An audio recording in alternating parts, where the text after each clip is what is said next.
ഇന്നത്തെ ക്ലാസ്സിൽ ഒരു കൂട്ടം സംശയങ്ങൾക്കുള്ള മറുപടിയാണ് നമ്മൾ പറയുന്നത്. ഒരുപാട് പേർക്കുള്ള സംശയമാണ് ഉസ്താദെ, ബാത്റൂമിൽ കയറുമ്പോൾ കോള് വന്നു, ഒരു ഫോൺ വന്നു, അർജൻറ്റ് കോളാൻ.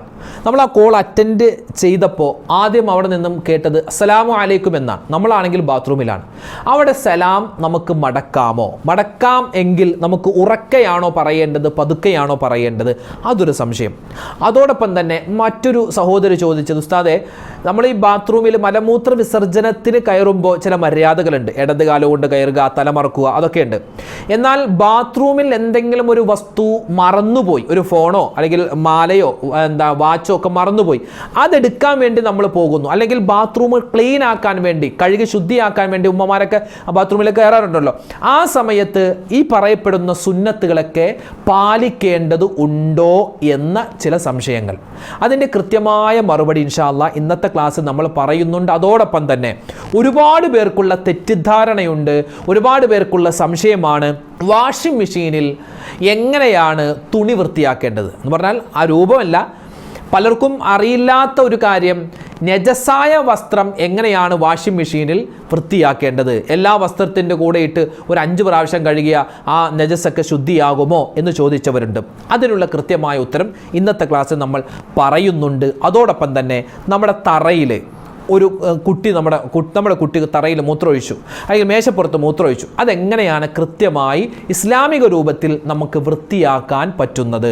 ഇൻഷാ അല്ലാഹ് ആ കാര്യമെല്ലാം വിശദമായി ഇന്നത്തെ ക്ലാസ്സിൽ പറയുന്നുണ്ട്. നമ്മൾ കേൾക്കുക, ഇത് മറ്റുള്ളവർക്ക് എത്തിച്ചു കൊടുക്കാൻ വിട്ടുപോകണ്ട. അള്ളാഹു നമ്മളെ അനുഗ്രഹിക്കട്ടെ.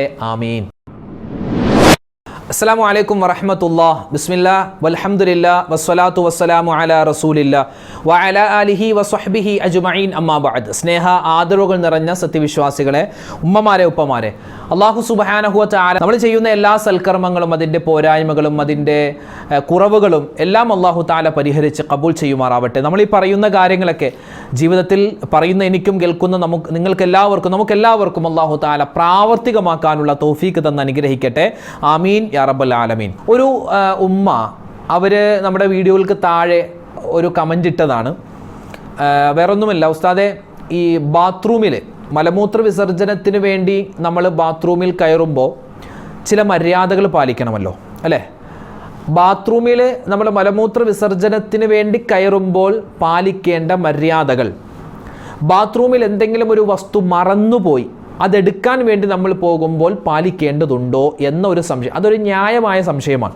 നമ്മളിപ്പോൾ സുന്നത്തെല്ലാം പാലിച്ച് ഇടതുകാലുകൊണ്ട് ബാത്റൂമിലേക്ക് കയറി.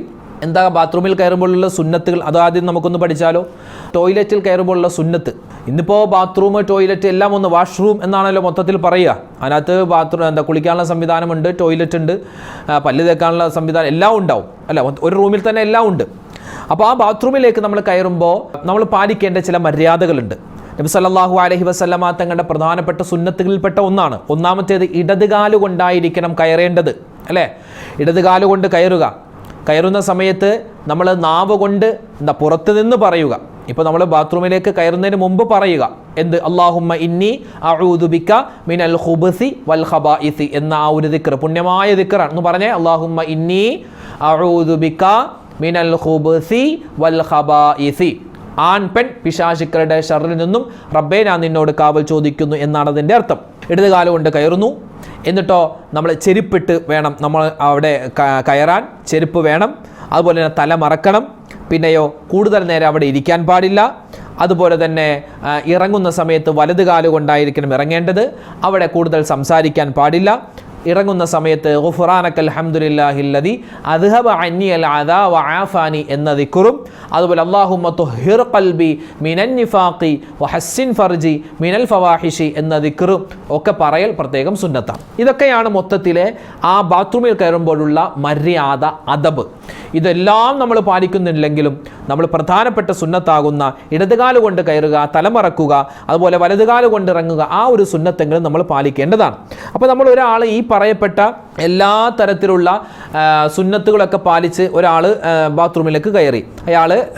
അയാളുടെ മലമൂത്ര വിസർജനമൊക്കെ ചെയ്തു, കുളിച്ച് ഫ്രഷായി അയാൾ പുറത്തേക്ക് ഇറങ്ങിയ ശേഷമാണ് അയാൾ ചിന്തി, പടച്ചോനെ എൻ്റെ ഫോൺ എവിടെയാണ്? ബാത്റൂമിലാണ്. അല്ലെങ്കിൽ എൻ്റെ വാച്ച് ബാത്റൂമിലാണ്. അല്ലെങ്കിൽ മാല കുളിക്കുന്ന സമയത്ത് അത് ഊരി വെച്ചിരുന്നു, അത് ബാത്റൂമിലാണ്. അല്ലെങ്കിൽ ഗ്ലാസ് കണ്ണാറ അത് ബാത്റൂമിലാണ്. അല്ലെങ്കിൽ മോതിരം ഊരി വെച്ചു, അത് ബാത്റൂമിലാണ്. ഇനി പോയി എടുക്കണം. അപ്പോൾ ആ എടുക്കാൻ വേണ്ടി പോകുന്ന സമയത്തും ഇതുപോലെ അല്ലാഹുമ്മ ഇന്നി അഊദു ബിക മിനൽ ഖുബൂസി വൽ ഖബായിസി എന്നും, അതുപോലെ തന്നെ ഇടത് കാല് കൊണ്ട് കയറുക, തലമറക്കുക, അതൊക്കെ ചെയ്യേണ്ടതുണ്ടോ എന്ന് ഒരു ന്യായമായ സംശയം ഒരു സഹോദരി ചോദിച്ചിരുന്നു. നമുക്ക് കിതാബുകളിലൊക്കെ കാണാൻ പറ്റും. എന്താണ് സുന്നത്തായ രൂപം? നമ്മൾ ബാത്റൂമിൽ മലമൂത്ര വിസർജനത്തിന് കയറുമ്പോൾ ഇതുപോലെ നമ്മൾ ഈ പാലിക്കുന്ന ഈ ഒരു സുന്നത്തുകളൊക്കെ നമ്മൾ എന്തെങ്കിലും ഒരു വസ്തു മറന്നുപോയാൽ, അല്ലെങ്കിൽ ഇപ്പോൾ ഈ ബാത്റൂം ക്ലീൻ ആക്കാൻ വേണ്ടി ഉമ്മമാർ കയറാറുണ്ട് അല്ലേ? ബാത്റൂമൊക്കെ മൊത്തം അടിച്ച് കഴുകാൻ വേണ്ടി ഉമ്മമാർ കയറാൻ ചില ആഴ്ചയിൽ ഒന്നോ അല്ലെങ്കിൽ 3 ദിവസം കൂടുമ്പോഴോ അല്ലെങ്കിൽ മാസത്തിൽ കൂടുമ്പോഴോ ഒക്കെ ചെല്ലാറുണ്ട്. അപ്പോൾ ആ സമയത്ത് അങ്ങനെ, അതായത് നമ്മൾ നമ്മുടെ ആവശ്യത്തിന് വേണ്ടി പോകുന്നതല്ല, നമ്മുടെ മലമൂത്ര വിസർജനം ചെയ്യാൻ വേണ്ടി, നമ്മുടെ ഖലാഉൽ ഹാജത്തിന് വേണ്ടിയല്ല നമ്മൾ പോകുന്നത്, മറിച്ച് ബാത്റൂം എല്ലാം മൊത്തത്തിൽ ഇപ്പോൾ വിരുന്നുകാർ വരുന്നുണ്ട്, അപ്പോഴൊക്കെയാണല്ലോ നമ്മൾ കൂടുതൽ കഴുകുക. അപ്പോൾ ഫിനോയിലും അതുപോലെ തന്നെ ഹാർപ്പിക്കും ഒക്കെ വെച്ച് നമ്മൾ കഴുകുന്നു. ആ കഴുകാൻ വേണ്ടി നമ്മൾ ബാത്റൂമിലേക്ക് കയറുമ്പോഴും ഈ മര്യാദകൾ പാലിക്കേണ്ടതുണ്ടോ? ഉണ്ട്. നമ്മൾ ഇടത് കാലുകൊണ്ടാവണം കയറേണ്ടത്. കയറുന്ന സമയത്ത് ഏതായാലും തലയിൽ തട്ടുണ്ടാവുമല്ലോ, ആയിക്കോട്ടെ. അതുപോലെ അല്ലാഹുമ്മ ഇന്നി അഊദു ബിക മിനൽ ഖുബൂസി വൽ ഖബായിസി എന്ന് പറയുക. പിന്നെ കുറേ നേരം അവിടെ ഇരുന്നിട്ട് അത് കഴുകി വൃത്തിയാക്കേണ്ട കാര്യം വേഗം ചെയ്ത് വേഗം ഇറങ്ങുക. ഇറങ്ങുന്ന സമയത്ത് വലത് കാല് കൊണ്ട് മുന്തിക്കുക എന്നൊക്കെ, ഇതൊക്കെ ചെയ്യൽ പ്രത്യേകം സുന്നത്താണ്. അത് മറന്നു പോവാൻ പാടില്ല കേട്ടോ.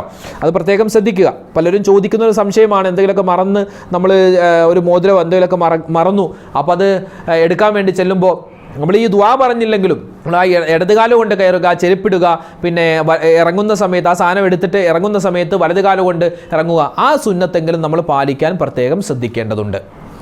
അപ്പോൾ ഇതൊരു സംശയമായിരുന്നു, അത് തീർന്നു. ഇനി അടുത്തത്, പല സഹോദരിമാരും ചോദിക്കാറുണ്ട്, ഉസ്താദെ ഈ അലക്കുന്ന സമയം, ഇന്നിപ്പോൾ അലക്ക് കല്ല് വളരെ വിരളമാണ് അല്ലേ? അലക്ക് കല്ല് തന്നെ ഒരു ഷോ ആയി മാറുന്ന ഒരു കാലമാണ്.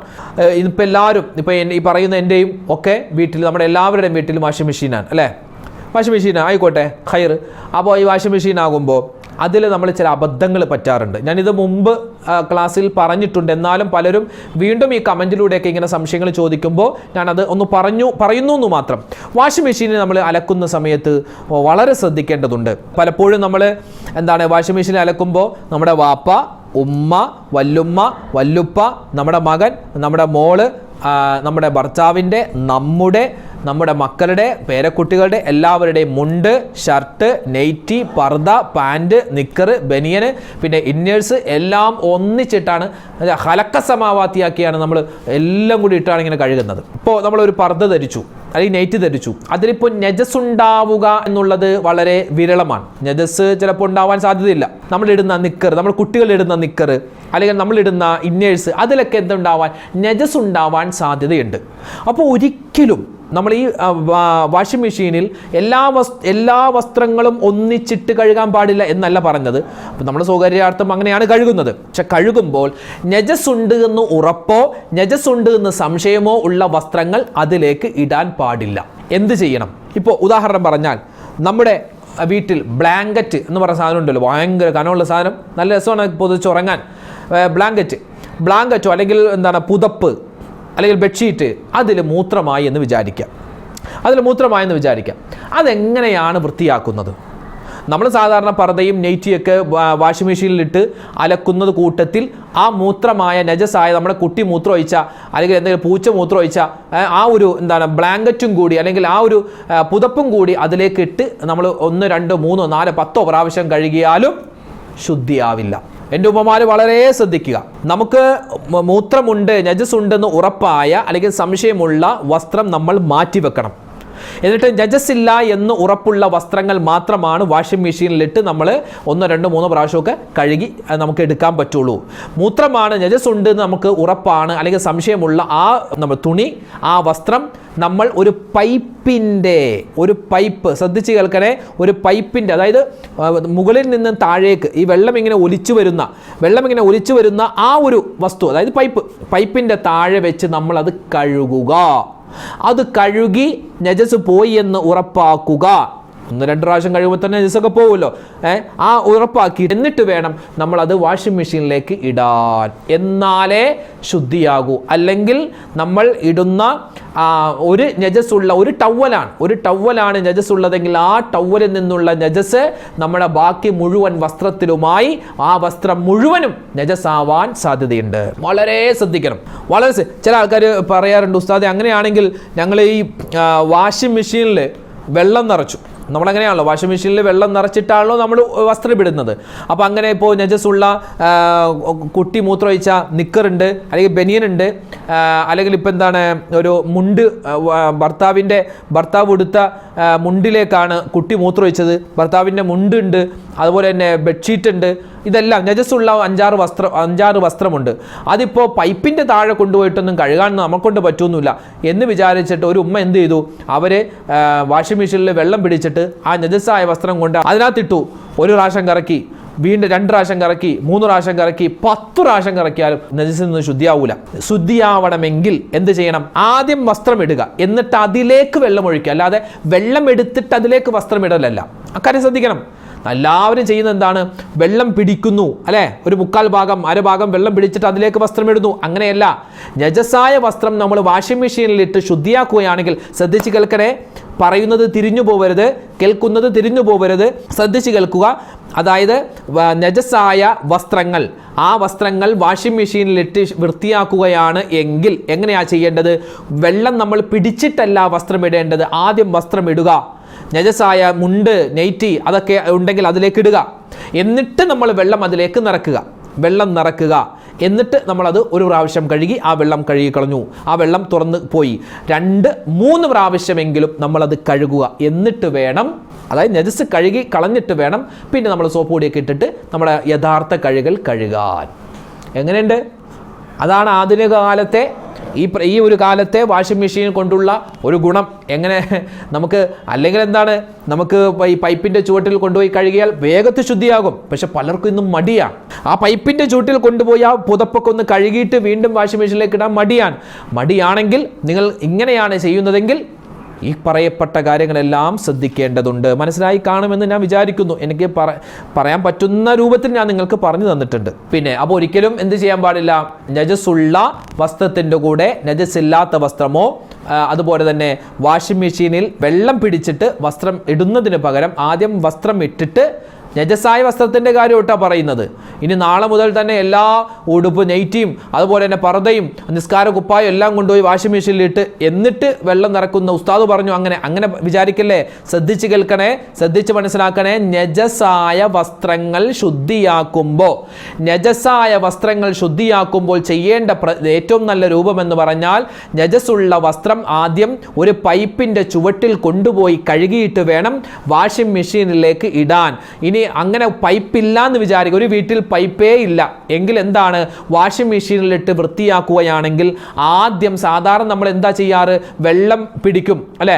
വെള്ളം പിടിച്ചിട്ട് നമ്മൾ എന്താണ്, വസ്ത്രമിടലാണ് ചിലപ്പോൾ ഭൂരിഭാഗം ആളുകളും ചെയ്യാറുള്ളത്. പക്ഷെ നജസായ വസ്ത്രമാണ് നമ്മൾ വൃത്തിയാക്കുന്നതെങ്കിൽ ആദ്യം വസ്ത്രം നമ്മുടെ വാഷിംഗ് മെഷീനിലേക്ക് ഇട്ടിട്ട് വേണം നമ്മൾ വെള്ളം അതിൻ്റെ മുകളിലേക്ക് ഒഴിക്കാൻ. ആ കാര്യം പ്രത്യേകം ശ്രദ്ധിക്കേണ്ടതുണ്ട്.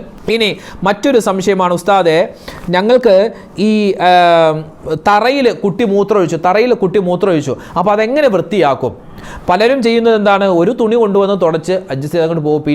പിന്നെ ഫിനോയിൽ മൂത്രത്തിൻ്റെ മണം പോകാൻ വേണ്ടി ഒരു ഫിനോയിൽ എന്തെങ്കിലും ഒഴിച്ചിട്ട് തുടച്ചുകൊണ്ട് പോവുക. ശരിയാവൂല.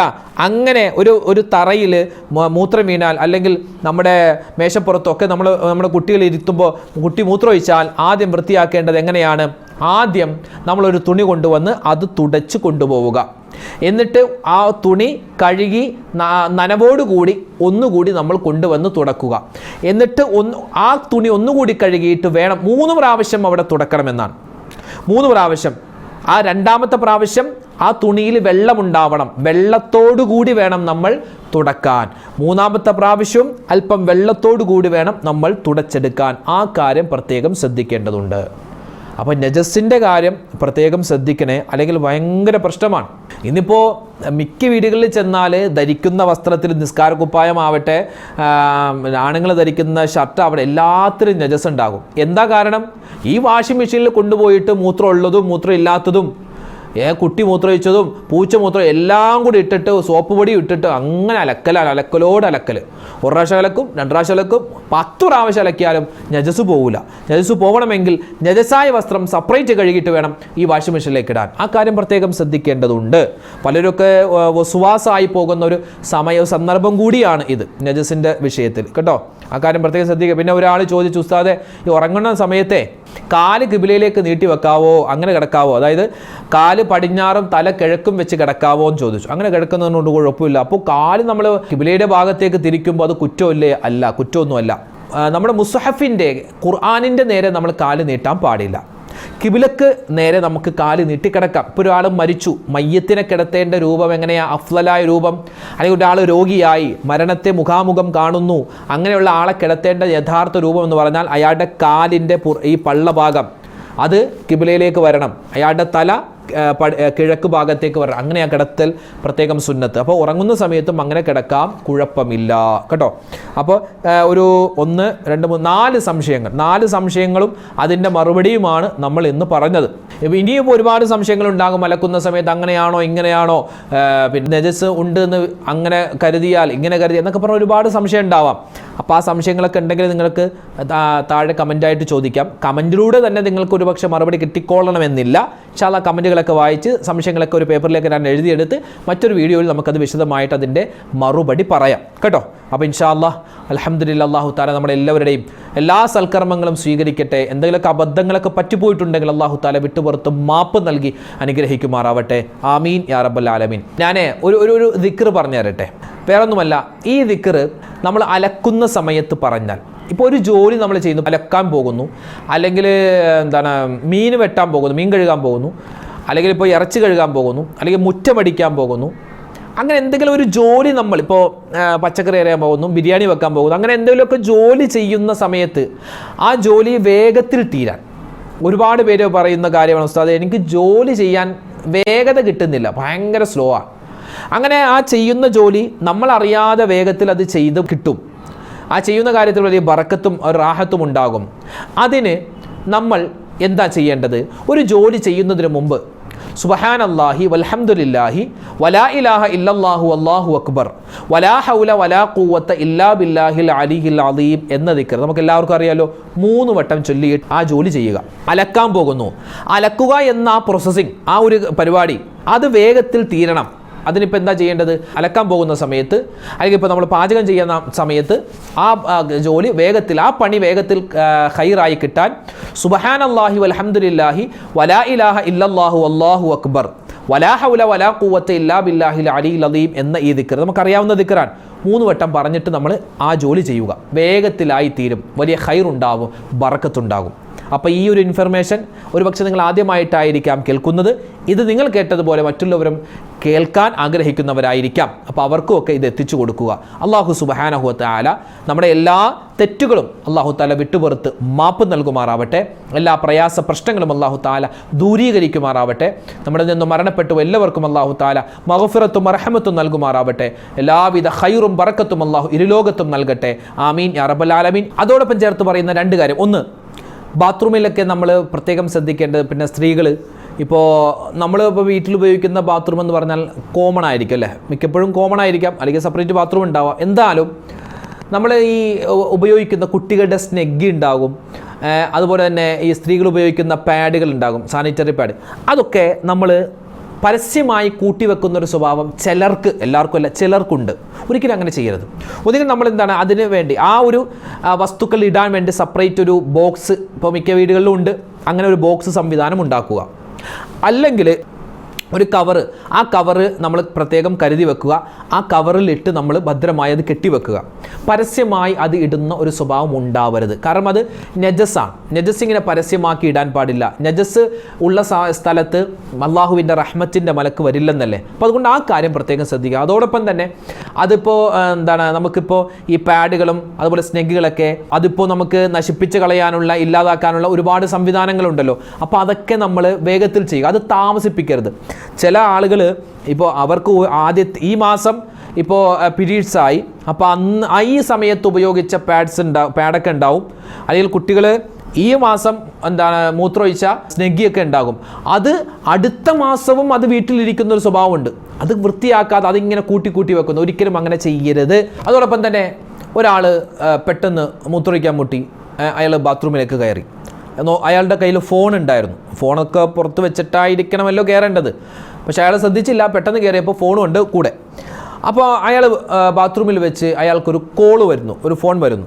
സത്യം പറഞ്ഞാൽ അവിടെ ചെയ്യേണ്ട കാര്യം ആ കോൾ അറ്റൻഡ് ചെയ്യരുത്. കാരണം അറ്റൻഡ് ചെയ്ത് നമ്മൾ സംസാരിക്കേണ്ടി വരും. സംസാരിച്ചാൽ നമ്മൾക്ക് എന്താണ്, ബാത്റൂമിൽ വെച്ച് സംസാരിക്കാൻ പാടില്ല എന്ന സുന്നത്തിന് വിരുദ്ധമാകും. അതുകൊണ്ട് അത് വെച്ച് കോൾ അറ്റൻഡ് ചെയ്യരുത്. ഇനി എന്തെങ്കിലും ഒരു അർജൻറ്റ് കോൾ ആണെങ്കിൽ നമ്മൾ അറ്റൻഡ് ചെയ്യുന്ന സമയത്ത് ചിലപ്പോൾ അവിടെ നിന്ന് അസ്സലാമു അലൈക്കും എന്ന് പറഞ്ഞേക്കാം, സലാം പറഞ്ഞേക്കാം. അപ്പോൾ അവിടെ വെച്ച് വാലൈക്കും അസ്സലാം എന്ന് പറയരുത് എന്നാണ്. അവിടെ നമ്മൾ ബാത്റൂമിൽ വെച്ച് ഉറക്കെ സലാം മടക്കരുത്. മനസ്സിൽ നമുക്ക് മടക്കാം, വാലൈക്കും അസ്സലാം എന്ന് നമ്മൾ മനസ്സിൽ പറയും. എന്നിട്ട് ഒരൊറ്റ വാക്ക്, ഞാൻ കുറച്ച് ഇപ്പോൾ വിളിക്കാം എന്നെന്തെങ്കിലും പറഞ്ഞിട്ട് നമ്മൾ അത് കട്ട് ചെയ്യുക, അല്ലെങ്കിൽ അത് സ്റ്റോപ്പാക്കുക. അതാണ് ചെയ്യേണ്ടത്. കാരണം ബാത്റൂമിൽ വെച്ച് സംസാരിക്കാൻ പാടില്ല. പിന്നെ എന്തെങ്കിലും വലിയൊരു അർജൻറ്റ് കാര്യമാണ് എങ്കിൽ സലാം അവിടെ നമ്മൾ മനസ്സിൽ മടക്കുക, ഉറക്കെ നമ്മൾ പറയേണ്ടത്. എന്നിട്ട് എന്താണോ സംസാരിക്കേണ്ടത് അത്യാവശ്യം മാത്രം പെട്ടെന്ന് സംസാരിച്ച് നമ്മൾ കോള് കട്ട് ചെയ്യുകയാണ് വേണ്ടത്. ആ കാര്യം പ്രത്യേകം ശ്രദ്ധിക്കേണ്ടത്. പലർക്കും അങ്ങനെ ഒരു അബദ്ധം പറ്റിയിട്ടുണ്ട്. ചില ആൾക്കാർ ബാത്റൂമിൽ വെച്ച് ഇപ്പോൾ മൂത്രമൊഴിക്കാൻ പോകുമ്പോൾ തന്നെ ഫോൺ വിളിച്ചുകൊണ്ട് ബാത്റൂമിലേക്ക് പോകുന്ന ആളുകളുണ്ട്. അവിടെ നിന്നേ ഫോൺ വിളിച്ച് വലിയ ഇൻഷാ അല്ലാഹ് അത് നമുക്ക് ശരിയാക്കാം. എവിടെയാ? ബാത്റൂമിലാണ് ഇരിക്കുന്നത്. എന്നിട്ട് ഇൻഷാ അല്ലാഹ് അത് ശരിയാക്കാം, ഇൻഷാ അല്ലാഹ് അല്ലാഹു തആല എല്ലാവിധ ഖൈറും തരട്ടെ. അത് ദുആ ഒന്നും കുഴപ്പമില്ല, പക്ഷെ അത് ബാത്റൂമിൽ വെച്ചാണോ ചെയ്യേണ്ടത്? അതൊരിക്കലും ചെയ്യാൻ പാടില്ല. സലാം മടക്കൽ മനസ്സിലാവണം. അത് വായ കൊണ്ട് ബാത്റൂമിൻ്റെ ഉള്ളിൽ വെച്ച് പറയാതിരിക്കലാണ് വേണ്ടത്. അപ്പോൾ അൽഹംദുലില്ലാഹ് ഈ 2 സംശയങ്ങളും കൂടി ഇന്നത്തെ ക്ലാസ്സിൽ നമ്മൾ പറഞ്ഞത് നിങ്ങൾ കേൾക്കുക, മറ്റുള്ളവർക്ക് എത്തിച്ചു കൊടുക്കാൻ വിട്ടുപോകണ്ട. പഠിച്ച റബ്ബ് നമ്മൾ ചെയ്യുന്ന എല്ലാ സൽക്കർമ്മങ്ങളും സ്വീകരിക്കട്ടെ. എന്തെങ്കിലുമൊക്കെ അബദ്ധങ്ങളൊക്കെ പറ്റിപ്പോയിട്ടുള്ളവരാണ് നമ്മളെല്ലാവരും. എല്ലാം അല്ലാഹു തആല വിട്ടുപുറത്ത് മാപ്പ് നൽകുമാറാവട്ടെ. ആമീൻ യാ റബ്ബൽ ആലമീൻ. അസ്സലാമു അലൈക്കും വറഹ്മത്തുള്ളാഹി തആല വബറകാതുഹു.